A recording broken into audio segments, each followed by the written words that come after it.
Так. Что у нас? Эфир идет. Приветствую вас, дорогие друзья. У нас сегодня заседание ФРС через 12 минут. Если меня слышно, видно, давайте с вами как раз и обсудим то, что вы меня слышите и видите. Это было бы, конечно, очень здорово.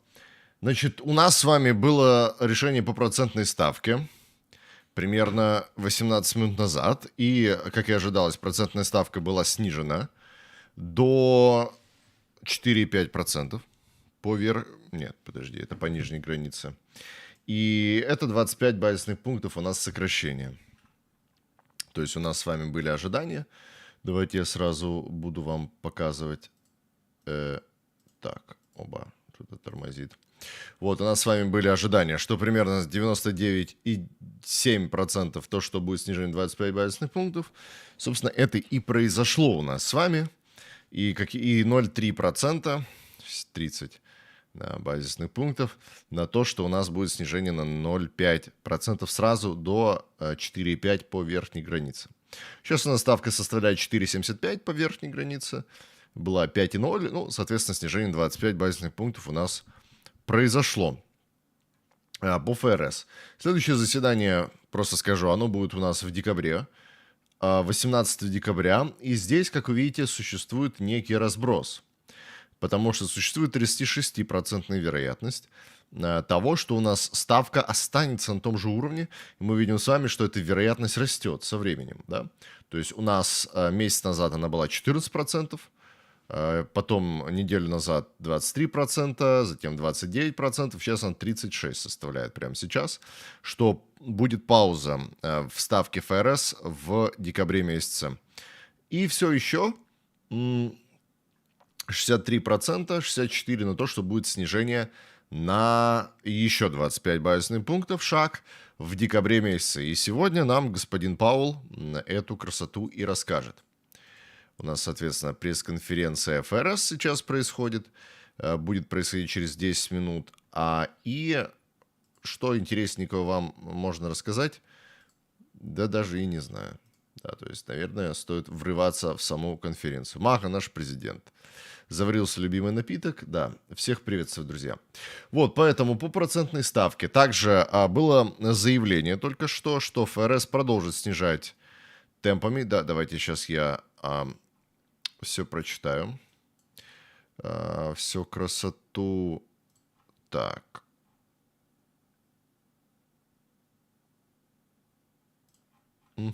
Так. Значит, сегодняшнее заседание будет 7-й встречей ФОМС из 8 в этом году. В 4 из 6 случаев во время предыдущих заседаний в этом году S&P значительно рос сразу же после объявления по процентной ставке. В среднем S&P рос на 1% к концу сегодняшнего дня. У нас с вами прямо сейчас индекс S&P 500 практически никак от него не отреагировал. То есть он остался ровно на том месте, на котором и был. Посмотрим, что нам скажет Пауэлл еще интересного. И изменит ли он как-то, может, эту ситуацию.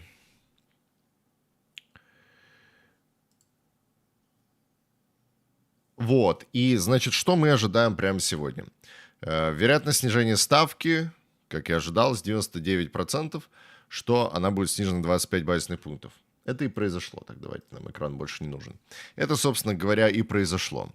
А основное внимание как раз будет приковано к прогнозам на декабрь. Как мы с вами помним, что при приходе Трампа многие инвестбанкиры говорят о том, что, давайте мы ожидаем, что ФРС сделает паузу на заседании в декабре. Значит, как и я уже и говорил, что вероятность того, что ФРС сохранит ставку, то есть не будет снижения, на декабрьском заседании увеличилась с 24 до 36%. Резкий сдвиг рыночных ожиданий произошел в сторону более ястребиного курса, но сегодня ситуация может измениться. ФРС в центре внимания находится. Вот. И какой стейтмент у нас есть от ФРС, который сегодня опубликован? Значит, последние данные свидетельствуют об уверенных темпах роста экономической активности, говорит нам ФРС. Условия на рынке труда улучшились с начала года, а уровень безработицы вырос, но остается низким. Инфляция приблизилась к целевому показателю в 2%, но остается несколько завышенной. Следующее. Риски, связанные с достижением целей по занятости и инфляции, примерно сбалансированы. И комитет продолжит сокращать баланс в соответствии с планами. То есть в соответствии с планами это значит на 25 миллиардов в месяц идет сокращение ФРС. Так, а у вас не лагает случайно моя трансляция? Нет такого? Мне кажется, что я как будто бы дергаюсь.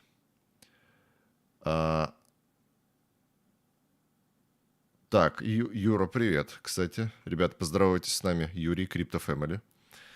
Регулярный наш гость, и я его гость. Поэтому лагает. Понял вас, друзья. Лагает. Не переключайтесь, через минуту сейчас я к вам переподключусь. Сейчас, секундочку, Так, что происходит? По идее, вы должны меня снова слышать теперь. Снова должны меня слышать и видеть, потому что я вернулся. Так, давайте это с вами подтвердим. О, да. Ой, как громко. Так.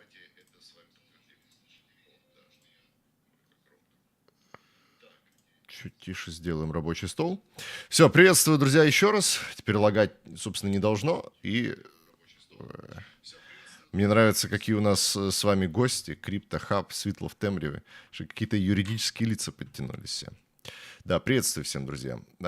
Так, продолжаем нашу беседу. У нас впереди ждет пресс-конференция ФРС. Мы с вами ее онлайн послушаем. Это нечастая практика у нас. Ну, как бы так сказать. Не то чтобы нечастая, вообще.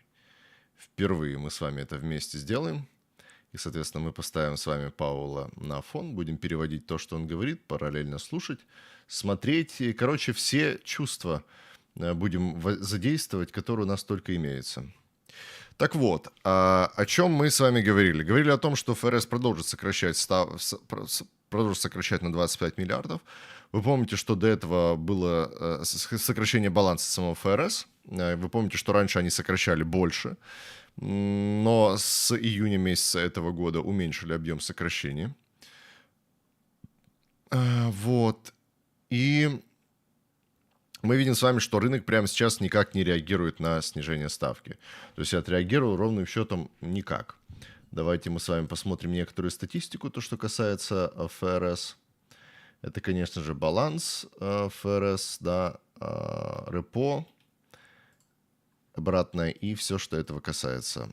Красиво. Так, ну для начала посмотрим с вами за процентные ставки, я думаю. В первую очередь дневной график. Так, давайте с вами переключимся на график. Вот у нас с вами... Ух ты, какой интересный. Вот у нас с вами график непосредственно доходности 20-леток. И мы с вами видим, что 20-летки, это длинный конец, да, как он отреагировал на снижение учетной ставки, да пока ровным счетом никак, то есть ничего не изменилось. Он сегодня падал, естественно, в течение дня доходность, как и, в общем-то, должна со временем, но пока ничего сверхъестественного не произошло. Если мы посмотрим с вами на реакцию индекса S&P, то реакции как бы тоже особо нет, это часовой график. Если переключимся на 5-минутку, то вот объявление по процентной ставке 21.00. Ну, как обычно, хвосты в две стороны повыносили и лонгистов, и шортистов, но ничего по большей части не изменилось. Вот, поэтому наша задача с вами сегодня – это наблюдать за тем, что у нас будет прямо сейчас на заседании. И перед этим... Перед этим мы посмотрим с вами, опять же, на баланс ФРС. Фред, что это? Enhanced Graph Accessibility. Что-то новенькое, смотрите, есть у нас на Фреде. Что-то они красивое сделали, full screen, можно выйти. Ничего себе, вы поняли, какие покращения? Вот так, не просто сухие графики, а теперь он даже интерактивный. Мы видим с вами, что идет сокращение баланса ФРС. Активная, но об этом мы поговорим чуть попозже. У нас в эфире сейчас Пауэлл должен быть. Буквально через 20 секунд. Вы мне только скажите, как слышно меня и музыку одновременно, потому что, собственно говоря, сейчас у нас Пауэлл будет говорить, и чтобы мы не пересекались с ним. Вроде бы как должно, так она на фоне приятно должна играть, музычка. Все отлично. Так, окей, друзья. Смотрим с вами Пауэлла. О! Давайте, добрый вечер. Все, смотрите, люди в пиджаках сидят. Тоже давайте сядем ровненько сейчас. Все, сидим, слушаем. Все, молчи, все заткнулись. Сейчас выйдет самый важный. Сейчас будет самый важный добрый вечер за всю вашу историю. Вот он, вот он! Красавчик! О, боже мой. Давай.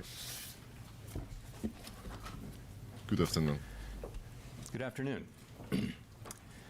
My colleagues and I remain squarely focused on achieving our dual mandate goals of maximum employment and stable prices for the benefit of the American people. Так, достичь максимальной стабильности безработицы и инфляции. Экономика сильна. Прогресса добились. Рынок труда немножко остыл, но все еще перегрет. Так, инфляция снизилась 2,1% с пика 9 в сентябре.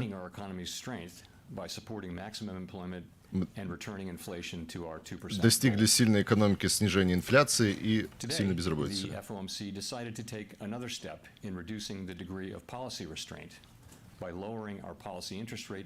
Так, снизили ставку на 25 базисных пунктов. We continue to be confident that with an appropriate recalibration of our policy stance, strength in the economy and the labor market can be maintained, with inflation moving sustainably down to 2%.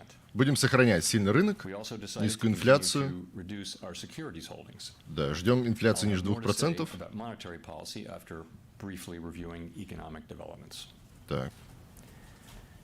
Recent indicators suggest that economic activity has continued to expand at a solid pace. Экономика продолжила расширяться серьезными GDP темпами. rose at an annual rate ВВП of вырос 2.8% на in the 3%, third а quarter, 2,8%. Да. about the В третьем same pace as квартале. in the second quarter. Почти такой же, как во втором квартале, Growth of consumer 3%. spending has remained resilient, and investment in equipment and intangibles has strengthened. В общем, потребительские расходы остаются сильными, инвестиции в оборудование сильные. Так. Overall, improving supply conditions have supported the strong performance of the U.S. economy over the past year. Так, ну, в общем, про силу In американской the labor экономики. market, conditions remain solid. Payroll job gains have slowed from Пейроллы earlier in the year, averaging 104,000 замедлились, per month пейроллы. over the past 3 months. От 104 This тысяч. figure would have been somewhat higher were it not for the effects of labor strikes and hurricanes on employment in October. Связано с ураганом. Regarding the hurricanes, let me extend our sympathies to all the families, businesses, and communities who have been harmed. Соболезнования выражаем всем, кто пострадал в этом. The unemployment rate урагане. is notably higher than it was a year ago, but it has edged down over the past 3 months and remains low. Экономика, at 4.1%. безработица выше, чем была, но снизилась с того момента, где она Nominal была wage growth has раньше, eased over the past пару year, месяцев and the назад. jobs to workers gap has narrowed. Overall, a broad set of indicators suggests that conditions in the labor market are now less tight than just before the pandemic in 2019. Так, условия менее жесткие Market is труда, not a чем source перед of пандемией. significant inflationary pressures. Это не Inflation has eased источник significantly over the past 2 инфляционного years. давления. Total PCE prices rose 2.1% Инфляция снизилась over the 12 months на ending September, 2,1% за последние 12 месяцев excluding рост the volatile инфляции. food and energy categories. Это включая Core широкую PCE prices инфляцию. rose 2.7%. Overall, inflation has moved much closer Базовая to our инфляция 2% 2,7%. longer run goal. Почти достигла нашего 2% диапазона. Longer-term inflation expectations appear to remain well anchored, as reflected in a broad range of surveys of households, businesses, and forecasters, as well as measures from financial markets. В общем, инфляция держится нормально Our и monetary идет policy к нашему actions are уровню. guided by our dual mandate to promote maximum employment and stable prices for the American people. Максимальная занятость и We see стабильные the цены risks to для achieving американцев. employment and inflation goals as being roughly in balance, and we're attentive to the risks to both sides of our mandate. At today's meeting, the committee decided to lower the target range for the federal funds rate by a quarter percentage point Снизили на to 25 базисных пунктов. 4.5% to 4.75%. До 4,5 This по нижней further границе. recalibration of our policy stance will help maintain the strength of the economy. Это позволит сохранить силу экономики, силу силу рынка и дальше контролировать инфляцию. инфляцию. То же самое, по факту. We know that reducing policy restraint too quickly could hinder progress on inflation. Мы не At хотим the same time, reducing слишком policy сильно снижать, restraint too slowly could unduly weaken economic чтобы не activity and провоцировать employment. инфляцию. Но слишком Considering additional слишком adjustments to медленное the target снижение range for ставки the federal приведет funds к rate, ужесточению the в committee will рынке труда. carefully assess incoming data, the evolving outlook, and the balance of risks. We are not on any preset course. We will continue to make our decisions meeting by meeting.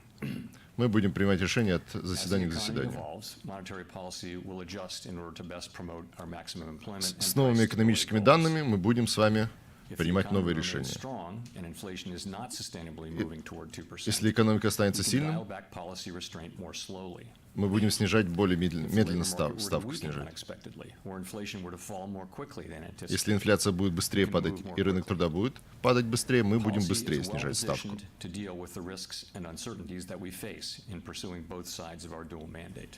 Мы работаем с неопределенностью. The Fed has been Наша assigned работа two очень. goals for monetary policy: Две maximum цели у нас. employment and stable prices. Максимальный рынок труда и We remain снижение committed to инфляции. supporting maximum employment, bringing inflation sustainably to our 2% goal, and keeping Цель по longer-term инфляции inflation 2%, как и expectations было. anchored. Our success in delivering on these goals matters to all Americans.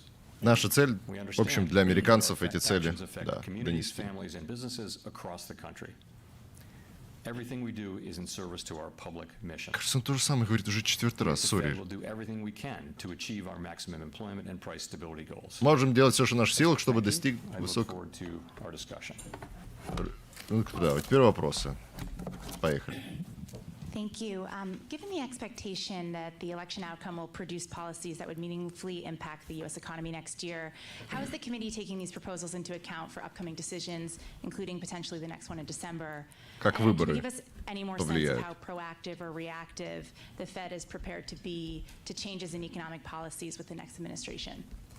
Как поменяет Sure. ФРС So, в соответствии let me с say новой that, администрацией? In the near term, the election will have no effects on our policy decisions. В ближайшем будущем выборы As you know, никак не many повлияют. things affect the economy, and anyone who writes down forecasts in their job will tell you that the economy is quite difficult to forecast looking out past the Экономику very очень, near term. очень сложно предсказать, We don't know поэтому мы не знаем the timing and будущего substance of any policy changes will be. и не знаем, We какие therefore будут don't know what the изменения effects on в the будущем. economy would be. Specifically, whether and to what extent those policies would matter for the achievement of our goal variables, maximum И как employment and price изменения в этой политике новой We администрации don't- повлияют на we don't наши guess, цели. we don't speculate, and we don't assume. Поэтому мы не спекулируем этими данными, Just in ничего не можем principle, сказать. It's possible that any administration's policies or policies put in place by Congress could have economic effects that over time that would matter Мы предполагаем, for, что изменения our могут pursuit повлиять of на our экономику, mandate goals. да, и мы будем So, принимать решения, исходя из того, что countless будет на other самом деле, как это factors, повлияет на forecasts экономику. of those economic effects would be included in our models of the economy and would be taken into account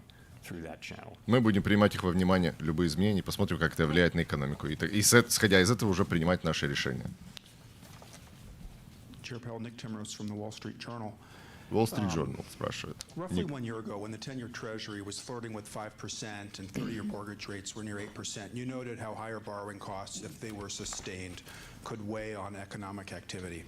Given that you've said you believe policy is restrictive and the Fed is now dialing back that restriction, are the growth risks presented by higher U.S. Treasury yields today any different from those you identified 1 year ago when inflation was still meaningfully above your target? Как вы будете работать со ставкой, когда если ваша цель будет намного выше той инфляции, которую вы смотрите? Это же вопрос про ипотеку и десятилетнюю ставку. Долгосрочные ставки намного ниже, чем они были год назад. And we'll see where they settle. I think it's too early to really say where they settle. Ultimately, I'm sure we've all read these decompositions of what, and I certainly have, but it's not really our job to provide our specific decomposition. I will say, though, Это не наша работа it appears делать that декомпозицию этих the вопросов. moves are not principally about higher inflation expectations. They're really about a sense of more likelihood of stronger growth and perhaps less in the way of downside risks. So that's what they're about. We do take financial conditions into account if they're persistent. Мы принимаем во внимание изменения финансовых условий, если они меняются, учитывая нашей политики.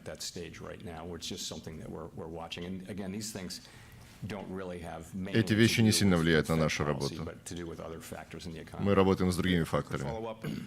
Is the September SEP, are those rate projections still valid? Do they still seem relevant given where we are now? Сентябрьские данные по инфляции. Что вы думаете?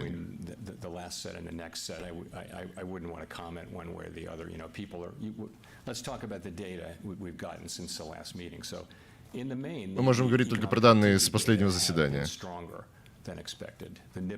Экономика сильнее, чем ожидалось. Сентябрьские данные по занятости были сильнее, октябрьские слабее. Поэтому мы принимаем решения по тем данным, которые идут от заседания к заседанию.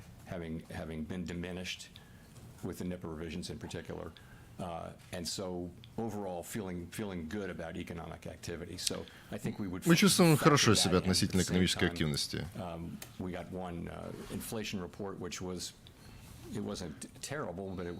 имеем один отчет по инфляции, который был чуть выше, чем мы ожидали. Поэтому мы будем смотреть, что будет в декабре. Еще два решения по инфляции, данных по инфляции, один по рынку труда перед новым заседанием. И будем принимать решения на основании их. Gina Smilik from the New York Times. Thanks for taking our questions, Chair Powell. When it comes to December, what will you be looking at specifically as you try to make that decision? And then as of the Fed's economic projections in September, you had written down 4 quarter-point interest rate cuts in 2025.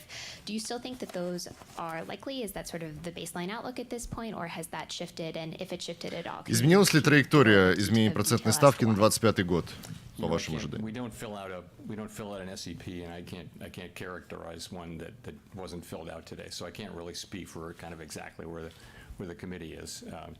I will just say for December we're going to be again. Ничего конкретного сказать не могу. Будем смотреть на данные, которые выйдут перед декабрьским заседанием. Мы калибруемся от заседания к заседанию.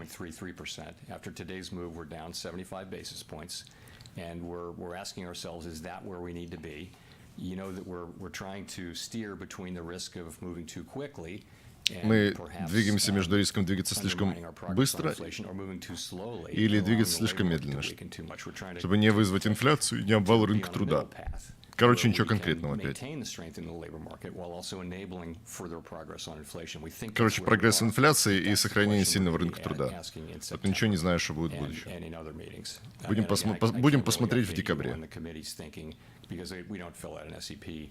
At this meeting. Yeah, totally appreciate that. I guess when it comes to your own thinking, do you think that the Ваше percentage личное point of rate cuts in 2025 is a reasonable outlook? Нужно ли сокращать ставку 25? It's just, I would put it this way: we're on a path to a more neutral stance, and that's very much what we're on. Ускоряем нейтральную позицию. И это может измениться с сентября.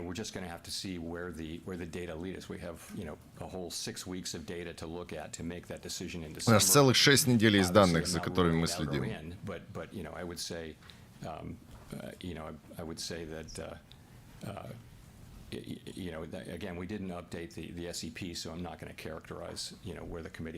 Ничего не скажу, пока не получим данные по инфляции. Thanks, Howard Schneider with Reuters. I wondered if you could please elaborate, explain a little bit the 2 changes in the language of the statement here. In the first paragraph, when you say inflation has made progress, dropping the word further progress. And in the second paragraph, про изменение в стейтменте. Вы опустили одно слово там, другое слово здесь. Towards its 2% goal. Is there any policy substance behind either of those changes in language? Is it meant to open the door to a December pause? Is it meant to communicate anything about? Почему вы изменили? Вы открыли так себе возможность для сохранения ставки в декабре? Нет. So the test of gaining further confidence was our test for the first rate cut, right? And so we met that test in September. Мы изменили, потому что в сентябре было первое снижение ставки, поэтому мы сказали так. it's new forward guidance. It's brand new forward guidance. What do you mean by it? Are you requiring yet further? We have to say yes or no at every meeting whether we've made further progress. The point is we have gained confidence that we're on a sustainable path. Мы получили уверенность, что мы двигаемся по правильному пути. That I would tell you is what that's really all about. Это все, что я могу тебе сказать. Neither of those is meant to send a further signal. And saying further progress, it becomes a test. We don't want to be. We don't think it's a good time to be doing a lot of forward guidance. There's a fair amount of uncertainty in what I've said. The path that we're on, we do know. Всегда есть неопределенность в том, с чем мы работаем. У нас есть определенный путь, мы идем по нему с определенной скоростью. So the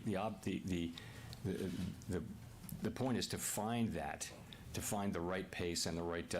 Задача найти правильный темп на этом пути. Вы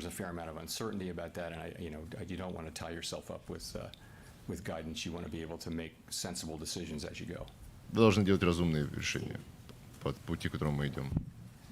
Steve Leisman, CNBC. Mr. Chairman, you CNBC. talked about higher rates, perhaps from an expectation of higher growth. You didn't talk about it in terms of expectations of higher deficits. Is that something you think might be behind the recent rise in interest rates, and is that are rising deficits? Вы ничего не сказали про более высокий дефицит. So we don't comment on fiscal policy, and again, I don't have a lot more to say on what's driving bond yields.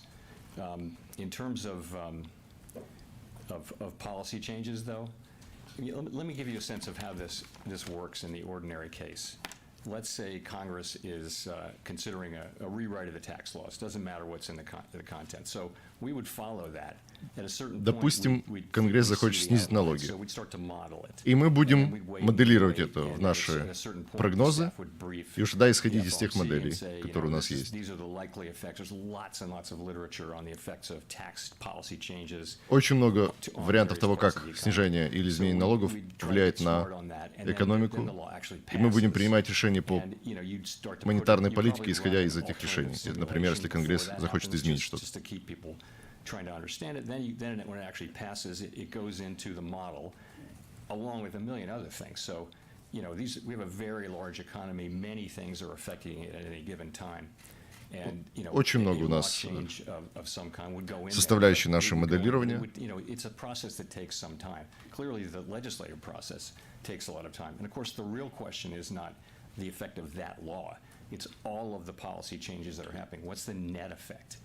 Нас интересует не только эффект конкретно отдельного решения и изменения политики, а совокупность этих эффектов. Администрация постоянно что-то меняет, и нам приходится с этим работать, использовать наши модели. Вы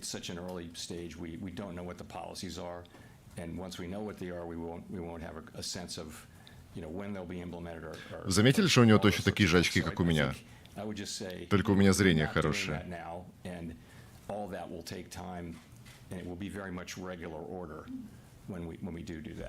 If I could just follow up on Nick's question, are the current rates something you feel like you need to lean against in that they go against the direction of policy by adding restriction to the economy, or do you just take them as a given and perhaps a signal that you should do less? Как вы оцените текущую траекторию снижения ставок? The first question is how long will they be sustained? If you remember the 5% 10-year, people were drawing massively important conclusions, only to find 3 weeks later the 10-year was 50 basis points lower.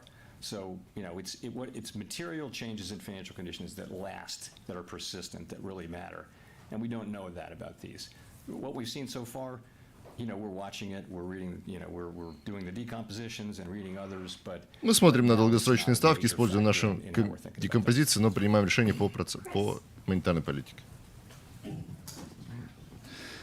Thank you, Chris Rugaber at Associated Press. You mentioned the positive economic data that we've seen since the September meeting, including the revisions to things like savings, higher GDP growth. We saw a stock market jump yesterday.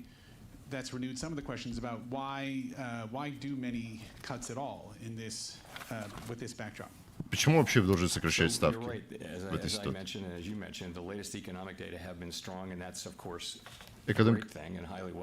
Экономика была сильной, и это очень хорошо.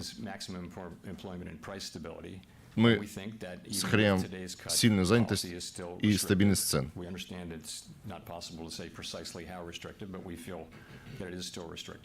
Мы понимаем, что наша политика достаточно ограничительна. И рынок труда остывает чуть-чуть. Умеренными темпами.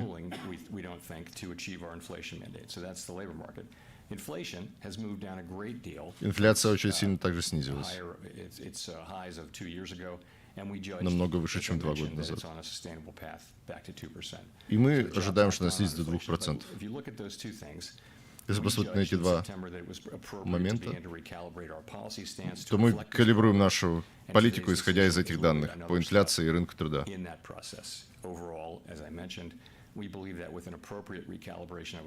Мы верим, что при правильной калибровке нашей политики мы добьемся этих двух целей. И добьемся цели по инфляции.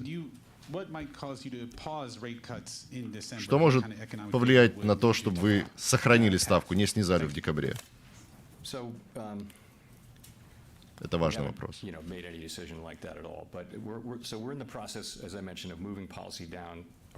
Мы в процессе снижения денежной кредитной политики.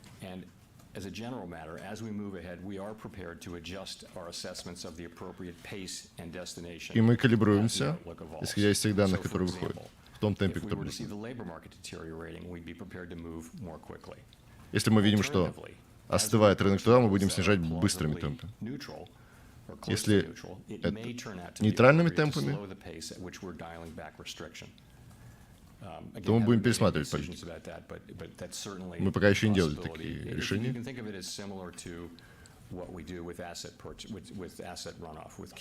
Но это похоже на то, что мы делали с QT.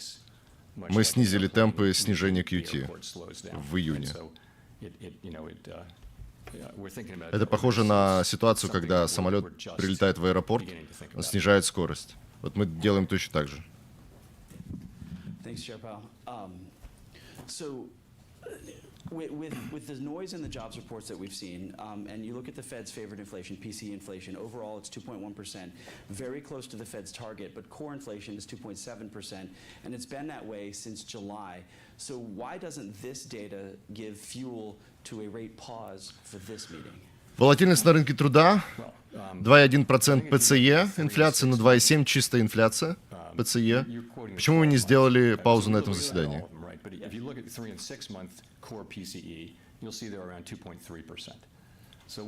Это 12-месячная. Но если вы посмотрите на 6-месячную базовую инфляцию, там 2,3%. То есть она достаточно близко к нашим целям, чем 12-месячная. Мы смотрим на множество данных.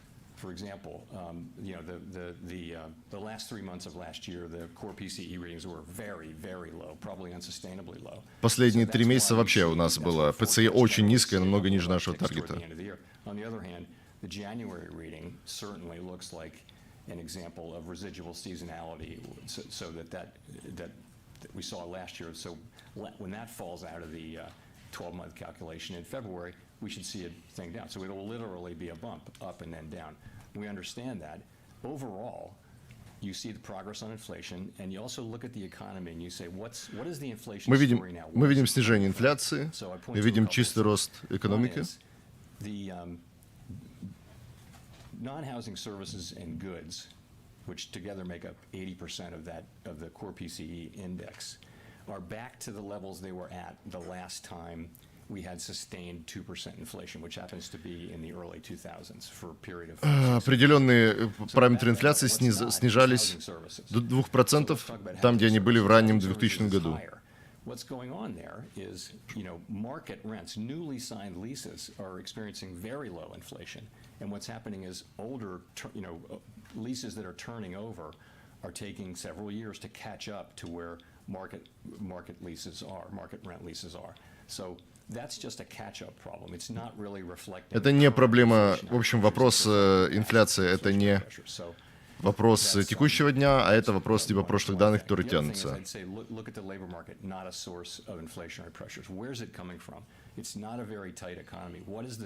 Смотрите, откуда берется эта информация по инфляции. Мы видим подхват инфляции в таких сферах, как страховка и в некоторых других секторах. Мы еще не объявили победу над инфляцией, мы продолжаем идти к нашей цели. В течение нескольких лет мы придем туда.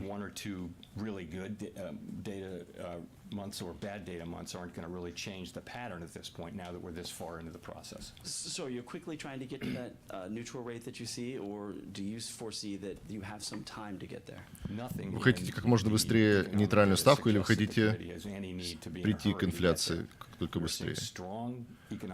У нас нет никаких причин как спешить, потому что экономика сильна. Мы видим силу на рынке труда. Мы подробно за этим наблюдаем.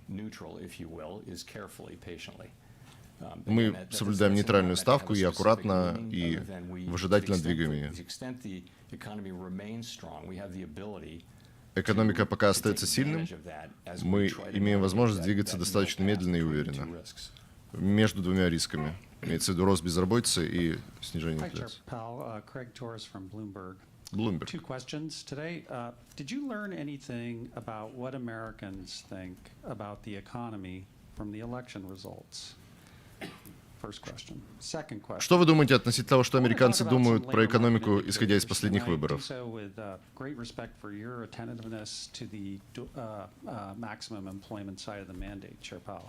Второй вопрос по рынку труда. Has been at 4% or higher for 6 months. One of the broadest measures of unemployment is up about a half a point from a year ago. Compensation gains are sliding back. The quits rate, a signal of labor market dynamism, has been heading down to that bad neighborhood of the 20 teens. Спрашивают про опережающий рынок труда. Put a marker at Jackson Hole saying any further cooling is unwelcome. Quits rate. It is cooling generally a little bit further. So at what point do we reach what you would describe as a shortfall from maximum employment? Thank you. Когда мы достигнем ситуации, когда вы скажете, что мы начинаем падать по максимальной занятости? Мы ничего не говорим про выборы. Второй вопрос по занятости. О чем мы постоянно думаем?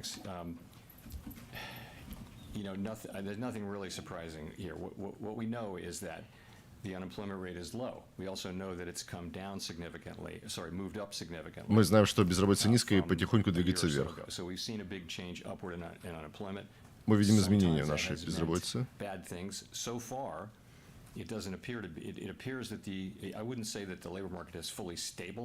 бы не сказал, что рынок труда стабилизировался, но он медленно охлаждается.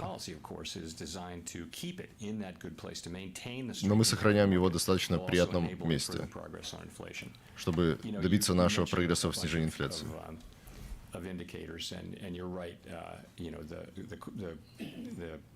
Вы правы, что опережающие индикаторы говорят о охлаждении рынка труда.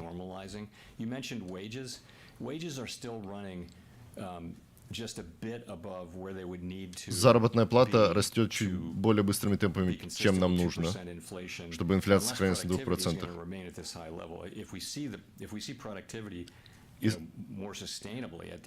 Если продуктивность труда остается такой же, то нам все подходит.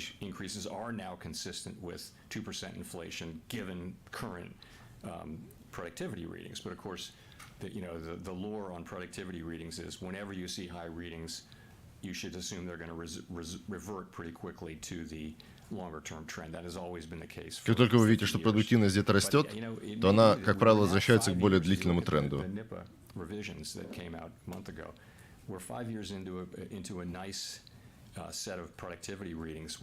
нас пятилетний отличный тренд роста продуктивности.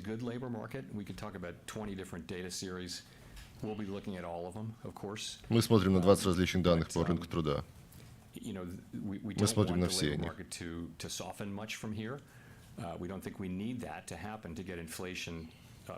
Нам не нужен слишком слабый рынок труда, чтобы инфляция вернулась до 2%. Hi, Victoria Guido with Politico. Some of the president-elect's advisors have suggested that you should resign. If he asked you to leave, would you go? Что ты сделаешь, если Трамп тебя попросит уйти? Follow up on, do you think that legally you're not required to leave? No. Вы уйдете? Нет.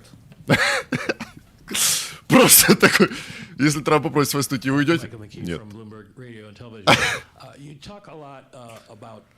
Ставь лайк, если тоже можешь сказать Трампу нет. Ну или хочешь пробовать хотя бы. In terms of forward-looking assessments of the economy, what are you hearing from CEOs or other officials around the country?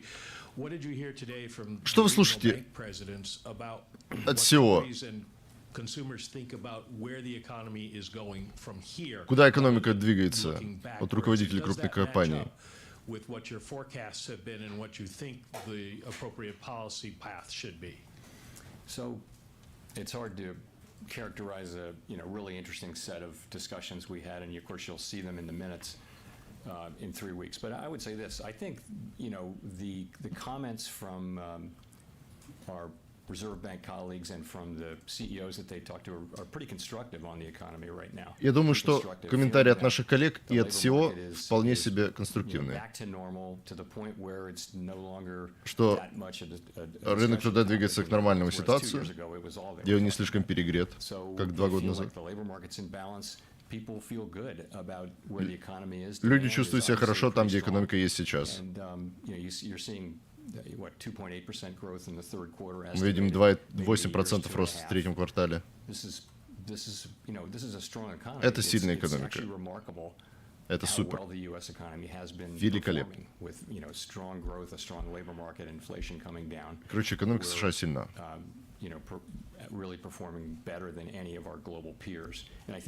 Мы показываем лучшие результаты, чем любые из наших глобальных коллег.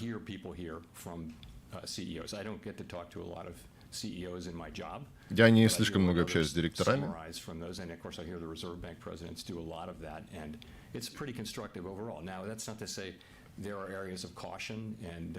Есть много опасений, но в целом все очень позитивно.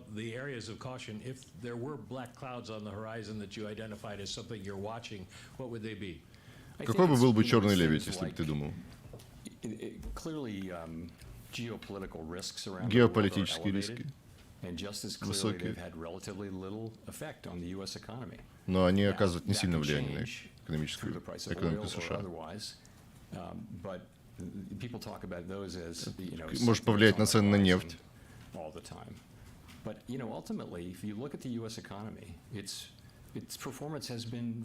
Если посмотреть на экономику США, все супер у нас. Это то, что мы видим, слышим от людей из бизнеса.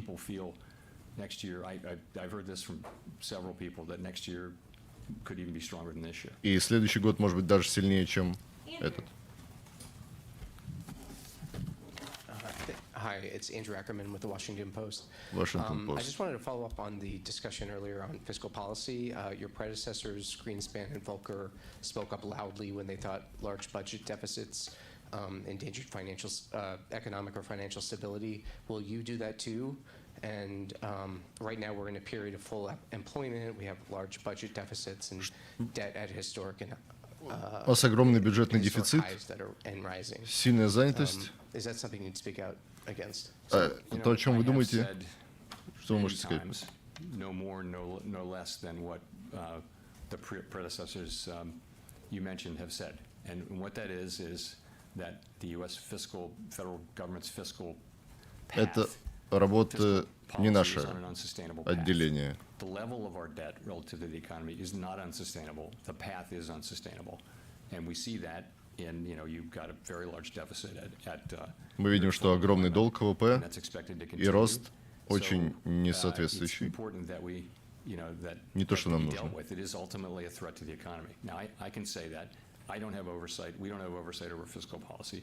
I've said it on many occasions, just said it again. Мы не занимаемся этой политикой. I guess the other question is to follow up on Victoria's question. Do you believe the president has the power to fire or demote you, and it has the Fed determined Есть ли у президента возможность уволить или нанять demoting at will главу and other ФРС? governors with leadership positions? Not permitted under the law. не разрешено законом. Not permitted under the law. Законом не разрешено. Трамп не может поменять главу ФРС. In response to Howard's question, you said it wasn't an ideal time to give forward guidance because of the economic uncertainties. Can you lay out what some of those uncertainties are and whether or not it includes some of the proposals that the president-elect has put out on the campaign trail, tariffs, for instance? No, I was not referring to the new administration's policies at all. Что вы скажете про заявление Трампа про изменение тарифов? Меня не ввели курс дела, какие будут изменения. Я пока ничего типа не слышал официально, ну, типа, не принято.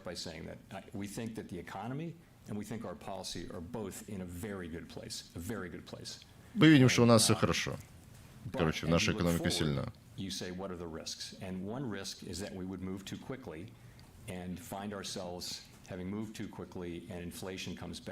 Какой риск? То, что мы сильно быстро начнем снижать, и инфляция вернется, мы потеряем наш прогресс. Поэтому мы двигаемся очень осторожно. Мы не позволяем рынку слишком сильно охладеть и навредить людям. И мы между Сциллой и Харибдой вот этой балансируем, между молотом и наковальней. Два этих риска мы менеджерим.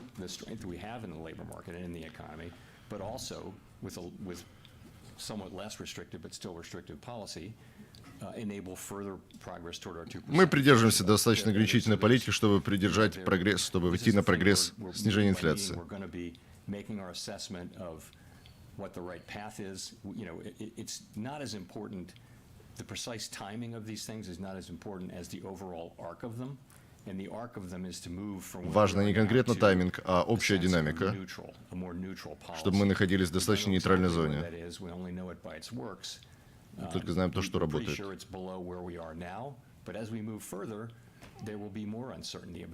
Чем дальше мы двигаемся, тем больше непонятного.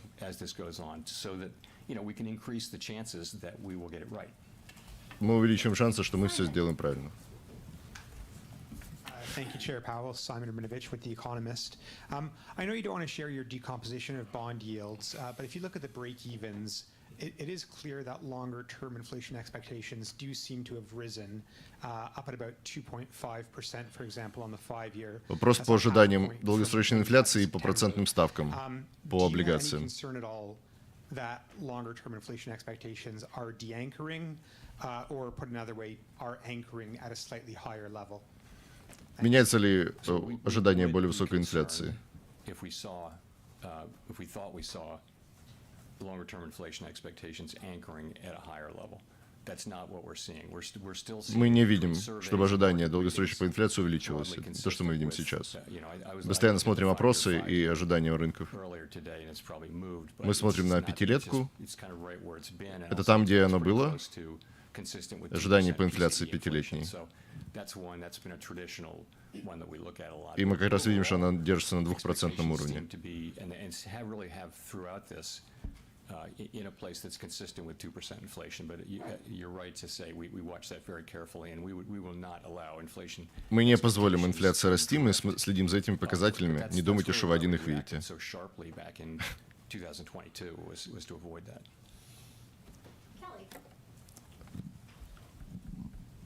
Hi, Chair Powell. Kelly O'Grady, CBS News. We just talked about what you've heard from business leaders on the economy. But many average Americans are still not feeling the strength of the economy in their wallets. So what's your message to them on when they might expect relief? Обычно американцы не чувствуют силу экономики в своих кошельках. Что вы можете сказать им? You're right that we say the economy is performing well, and it is. Мы видим, что экономика сильна, но люди чувствуют прошлый эффект высоких цен. Мы прошли через инфляционный шок по всему миру, и это ощущение живет с вами.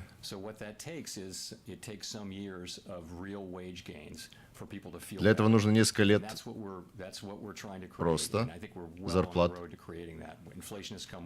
чтобы люди почувствовали это, чтобы инфляция успокоилась,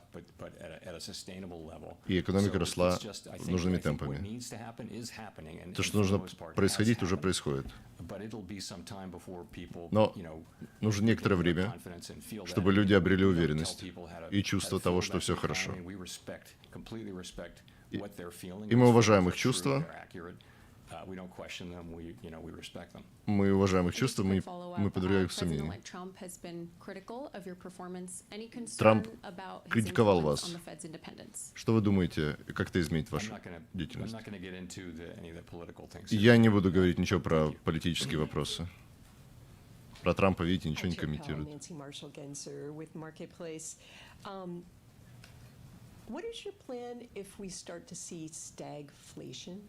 Ваш план, если мы увидим стагфляцию?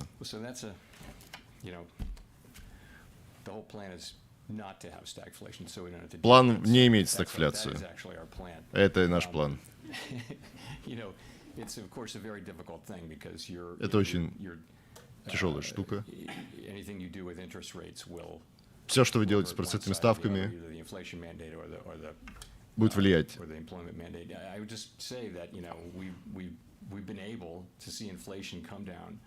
Мы видим снижение инфляции в целом, максимально близко к нашей цели.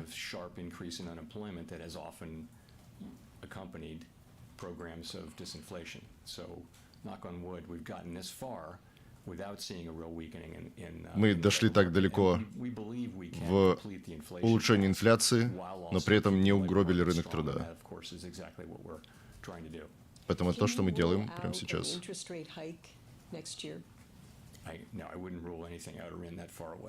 Нет, мы ничего не думаем про следующий год. Никаких поднятий процентных ставок пока не планируем. Мы планируем плавно снижать учетную ставку дальше на здоровой экономике и смотреть по текущим данным, которые выходят.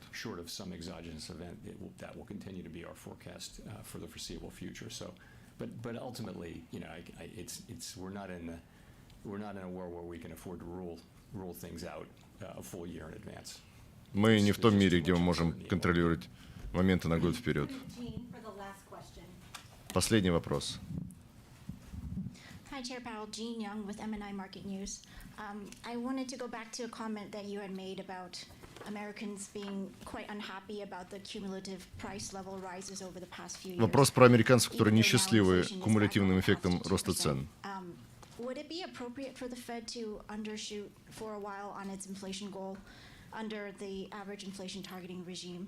Будет ли это good, если ФРС снизит ставку ниже 2%? Это не то, как мы работаем. Мы целимся строго в 2%. Мы не планируем снижать ниже инфляцию на некоторое время. Вопрос в том, что низкая инфляция – это тоже проблема. Поэтому это не часть нашей задачи, которую мы ставим перед собой. Спасибо вам большое. Где аплодисменты? Аплодируем в комментариях за выступление, Жоржик. Ой! Вот так вот, друзья. Такое вот заседание у нас было с вами. Ну, мы видели с вами самые важные вопросы, конечно, которые интересуют. 3 или 4 раза спросили, да? Во-первых, напишите свои впечатления в комментариях и прямо сейчас по трансляции. Но вы видите, да, какие вопросы были. А вот Трамп сказал, что он вас уволит. Трамп недоволен вашей деятельностью. Может ли Трамп вас сменить? И мы видим с вами, что, во-первых, Пауэлл не комментирует абсолютно никак заявление Трампа. То есть он остается достаточно... Это я пытаюсь включить кондиционер, потому что мне жарко. О, супер. Значит, он достаточно нейтрально достаточно нейтрально, вообще не комментирует ничего по поводу выборов и политики, ничего не говорит по поводу того, что Трамп говорит. То есть что у нас, какие важные вопросы были, еще раз. То, что не касается, сейчас мы обсудим то, что основная часть, вот это вот мясо, которое обычно не меняется от заседания к заседанию, но что нового изменилось. Понятно, это выборы. Мы знаем, что президент теперь Трамп, и что он критиковал ФРС, сказал, что он снимет главу ФРС, что он то-то, то-то, то-то сделает. Вот. И комментарий Пауэлла вполне правильный такой. Он сказал, я не комментирую действия по политике в целом, и законом не предусмотрено то, чтобы президент менял главу ФРС. То есть законом не предусмотрена такая процедура, это типа невозможно сделать. Мы также видим, что абсолютно никаких комментариев по заявлениям Трампа по поводу повышения тарифов, по поводу снижения налогов. То есть, опять же, Пауэлл говорит достаточно четко, что когда будут приняты, вот тогда будут, когда нам на стол положат решение о том, что вот мы планируем изменить эту политику, тогда мы будем учитывать их в наших моделях. Пока мы ничего сказать не можем, типа не думайте наперед, вот Трамп, условно говоря, Трамп может там что угодно наговорить, но когда это решение будет на столе подписано, тогда мы начнем менять наши модели и, соответственно, контролировать, корректировать нашу денежно-кредитную политику. Да? И, соответственно, это то, что особо новое сделало. Что было относительно не новое, и в целом summary заявлений Пауэлла такое. Значит, снижение ставки помогает поддерживать устойчивый экономический рост. Первое. Второе. Условия на рынке труда менее напряженные, чем до пандемии. Дальше. Если экономика останется устойчивой, инфляция не достигнет 2%, это станет причиной для более медленного снижения ставки. Затем. Результаты выборов президента США не окажут влияния на денежно-кредитную политику в краткосрочной и ближайшей перспективе. Дальше. Любая новая политика администрации, это я summary читаю, или Конгресса может иметь значимые последствия, и ФРС примет их во внимание, когда они будут приняты. Рост доходности облигаций не связан с ростом инфляционных ожиданий. У нас появилась уверенность в том, что инфляция движется к 2%. Да? Мы не хотим давать много прогнозов по дальнейшему денежно-кредитную политику. Существует ряд неопределенностей. И как мы видели, что Пауэлл говорит, что мы будем принимать их от заседания к заседанию, что еще 2 выступления, значит, 2 данных будет выходить по инфляции, еще одно по рынку труда. Дальше. Рынок труда сильно охладился и сейчас находится в равновесии. Нам не нужно дальнейшее ослабление рынка труда для достижения таргета по инфляции, говорит Пауэлл. И Пауэлл не исключил возможности снижения ставки ФРС в декабре. Да, то есть еще один новый тезис, который появился с последнего заседания, заключается в том, что может быть пауза на заседании в декабре. Мы видим с вами, что пауза 36%, что будет пауза. Завтра мы с вами посмотрим. Снова обязательно подпишитесь на телеграм-канал, там мы это обсудим также завтра. Еще статистику я выложу и стейтмент по ФРС. И также приходите на воскресенье на наш эфир еженедельный, который происходит. Вот. И, конечно же, важные комментарии по поводу фискальной политики. Значит, как мы сказали, что текущая фискальная политика unsustainable, да, то есть буквально неустойчива. Мы видим, что она очень высокое соотношение долга к ВВП. Первое, второе, очень большие дефициты. И Пауэлл говорит, что они не занимаются фискальной политикой, они занимаются денежно-кредитной политикой, но его комментарий в том, что она действительно неустойчива. Вот, также Пауэлл говорит, что ФРС может как замедлить, так и ускорить падение на основании данных. Ну и вот основная ситуация у нас, которая есть. Пишите ваши вопросы, которые у вас есть прямо сейчас. Мы еще с вами, может, посмотрим на рынки, посмотрим на доходности облигаций. И напоминаю, что если у вас есть ваши личные вопросы по инвестициям, по инвестиционному портфелю, по началу вашего инвестиционного пути, или вам нужно пересмотреть ваши активы в вашем портфеле, то обязательно записывайтесь на нашу бесплатную консультацию, которая у нас есть, как всегда, в описании к нашим роликам.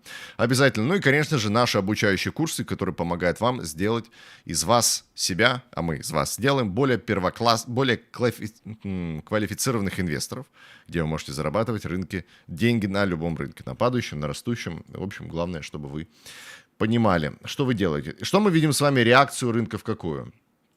Мы видим с вами, что рынки продолжают расти, что индекс S&P 500, давайте я с вами покажу сейчас вам S&P-шку. Мы видим с вами, что S&P-шка продолжает расти, то есть за вот это часовой график, давайте 15-минутка. То есть мы видим, что на заявлении Пауэлла с 21.45, то есть с момента начала заседания, мы видим с вами, что в целом акции выросли. но пока не то, чтобы как бы выросли достаточно сильно. Да? То есть это, мне кажется, техническое продолжение бычьего тренда, который сформировался на трейде с вчерашнего дня. С вчерашнего же, правильно? Вот. А что происходит с TLT-шками прямо сейчас? Какая реакция? Ой. Так, 2 зеленых жирных свечи, 3 зеленых жирных свечи. Какая реакция TLT у нас наблюдается прямо сейчас? TLT-шки продолжили, просто росли. То есть за последний, давайте 15-минутный график посмотрим на реакцию TLT. Ну, не особо они также изменились. Тоже с момента заседания, с 21:45. Нет, не с 21:45, не заседание, а после заявлений Пауэлла. TLT-шки все-таки выросли, это значит, что доходности упали. Вот, и сейчас, ну, в общем, имеет такой технический отскок. Да? От уровня, который наблюдается около 90. То есть фактически туда, откуда у него условно последний уровень надежды, вот $90. Вот если мы его пробиваем, тогда будет плохо. А пока мы его держим и вообще не парьтесь по поводу ваших TLT-шек. Government yield. Что у нас с йилдами происходит? 20-летки, естественно, упали. Ну, по факту, как у TLT была поддержка, да, так у 20-леток у нас уровень сопротивления. Давайте дневной график смотрим. Да. Вот у нас сегодня доходности падают. Причем падают они целый день сегодня, даже до заседания ФРС. До заседания ФРС даже падали. То есть вот с самого утра, с 14:00, то есть с утра по США доходности падали. По 20-леткам, я так понимаю, что это больше даже технический отскок, что это никак не связано. А что происходит с инверсией? 10-летка и трехмесячная инверсия достаточно маленькая уже была, 10 базисных пунктов. Сейчас она увеличилась до 22 базисных пунктов, но опять же, мне кажется, что это технический отскок, и мы видим с вами, что в ближайшие несколько месяцев инверсия полностью обнулится. Это последняя инверсия, которая еще не обнулилась. До этого была инверсия, которая обнулилась 10-летка и 1-летка. Вот 10-летка трехмесячная еще не обнулилась. То есть еще есть какое-то небольшое движение для нее. Как только она обнуляется, 10-летка трехмесячная, это уже добрый вечер. Биткоин. Смотрим. Биткоин 77 тысяч стоит уже и за последние... И на этом заседании он как раз коснулся 77 тысяч в максимуме. Да, то есть с 21:30 21:45 биткоин у нас растет вместе с фондовым рынком США. Но опять же, я бы не сильно обращал ваше внимание на этот рост, потому что важно закрытие этой свечи. Мы видим с вами, что биткоин глобально в такой картинке, где мы находимся по верхней границе месячного тренда. Поэтому это может быть просто ложный пробой, и может быть, что это не будет супер-мега свеча вверх. Что там Китай? Спрашивают по поводу Китая. Китай вырос, но Китай растет не на заседании ФРС, а Китай растет на основании того, что завтра у нас будет заявление Центрального банка по стимулированию денежно-кредитной политики. Поэтому, если вы еще не успели купить Китай, возможно, может, нужно его купить сегодня. Да. Потому что завтра будет... И, кстати, мы не знаем, какие хорошие или плохие это будут решения, потому что ожидать, что там 12 триллионов юаней будет принято примерно, значит, вливание денег, но, опять же, пока неизвестно. Это может стать, опять же, разочарованием для инвесторов как таковой. Поэтому с Китаем тоже осторожно.